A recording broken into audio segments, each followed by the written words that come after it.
CNN News Ayatollah 24 Khamenei की मौत हुई है और मैं इसको इमोरल और अनलॉफुल एक्ट मानता हूँ आयतुल्लाह खामेनी की मौत को। और मेरी तरफ से, हमारी पार्टी की तरफ से ना सिर्फ ये शिया वर्ल्ड को बल्कि पूरे लोगों को जो उनको अपना रहबर मानते थे, शिया कौम उनको अपना रहबर मानती थी,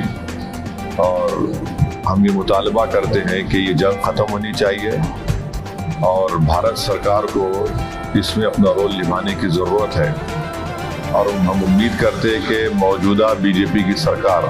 आयतुल्लाह खामेनी की मौत को कंडेम करेगी, इस जंग को रुकाने की पूरी कोशिश करेगी, क्योंकि याद रखिए कि 10 मिलियन के करीब भारत के नागरिक गल्फ कंट्रीज में काम करते हैं। और अभी इत्तला आई कि ओमान के पोर्ट पर शायद हमारे एक एक्सपर्ट,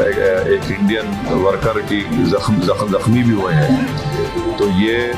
बहुत, अगर ये जंग नहीं रुकेगी तो फिर ये बहुत आगे बढ़ेगी, ये टर्मोइल होगा पूरे इलाके में। और आपको अंदाज़ा भी नहीं है कि कई भारत के लोग जो उम्रा करने के लिए गए हैं और वो ट्रैवल एजेंट के ज़रिए जाते, पैसे देते 2 दिन मक्के में, 3 दिन मदीने में, अब उनके पास पैसे नहीं है वहाँ पे।